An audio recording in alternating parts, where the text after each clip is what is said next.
आज की तारीख में देखें तो इंडिया की जो भी बड़ी बड़ी मैन्युफैक्चरिंग कंपनीज हैं तो वो छुपी बैठी हैं। वो नहीं चाहती कि उनका जो चाइनीज कनेक्शन है तो वो रिवील हो पाए हम भारतीयों के सामने। लेकिन इन सब के विरुद्ध इंडिया की एक होम ग्रोन कंपनी मीवी बन चुकी है इंडिया की पहली ऐसी कंपनी जो कि पूरी तरह से डिजाइन से लेकर डेवलपमेंट और फिर उसके मैन्युफैक्चरिंग इन सभी काम को इंडिया में ही करती है। दिसंबर के महीने में कंपनी ने भारत में ही पूरी तरह से बना रोम 2 ब्लूटूथ स्पीकर को लॉन्च किया था। ये स्पीकर एक अपग्रेडेड वर्जन है ऑफ हाईली सक्सेसफुल रोम 1। यहाँ पर बता दें कि ये कंपनी 2015 में शुरू की गई थी। उस टाइम पर कंपनी डिजाइनिंग और डेवलपिंग का काम इंडिया में करती थी और फिर इसका जो मैन्युफैक्चरिंग का काम है वो चाइना में किया जाता था। लेकिन इंटेंस रिसर्च एंड डेवलपमेंट और प्रीवियस प्रोडक्ट के सक्सेस रेट को देखते हुए कंपनी ने फाइनली डिसाइड किया कि वो अपने मैन्युफैक्चरिंग फैसिलिटी को हैदराबाद में लॉन्च करेगी, जिससे आत्मनिर्भर भारत मिशन को और ज्यादा बल मिल सके। और आज की तारीख में देखें तो कंपनी ब्लूटूथ स्पीकर से लेके इनका जो रिसेंटली लॉन्च कॉलर टू माइक है जिसे हाल ही में जनवरी में लॉन्च किया था,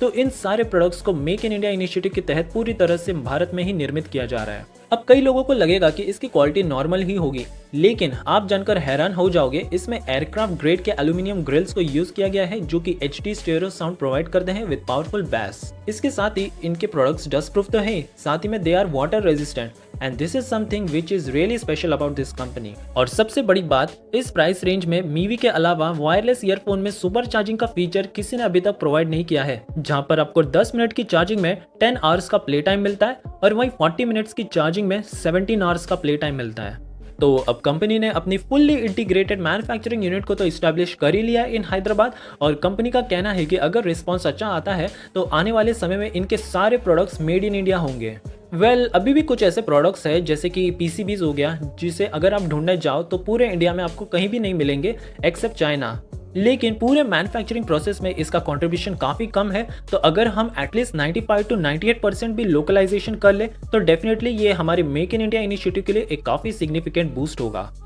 और क्या आपको पता है कि 2026 तक हमारा जो ईयरफोन और हेडफोन का मार्केट होगा तो वो लगभग $150 बिलियन का होगा। तो अगर हम वोकल फॉर लोकल को बढ़ावा देकर मीवी जैसी जेन्युइन इंडियन कंपनीज को सपोर्ट करें तो डेफिनेटली हमें ग्लोबल मैन्युफैक्चरिंग हब बनने से कोई नहीं रोक सकता। और फिर जो सबके दिमाग में क्वेश्चन होता है कि can India replace China as a factory of world, तो वो भी डेफिनेटली पॉसिबल हो सकेगा, क्योंकि ऑलरेडी हमने कई एग्जांपल सेट किए हैं जैसे कि Jamnagar oil refinery, Samsung biggest factory in Noida, Ola Siemens की world's biggest 2 wheeler manufacturing factory, world's biggest solar park, और फाइनली इंडिया की पहली मेड इन इंडिया प्रोडक्ट्स बनाने वाली कंपनी मीवी। तो इस वीडियो को ज्यादा से ज्यादा लोगों तक शेयर कीजिए ताकि कल को अगर वो कोई प्रोडक्ट खरीदे तो वो फर्क कर पाए कि क्या ये नाम मात्र इंडियन कंपनी है या फिर एक जेन्युइन इंडियन कंपनी है जिसने अपने प्रोडक्ट को पूरी तरह से इंडिया में मैन्युफैक्चर किया है।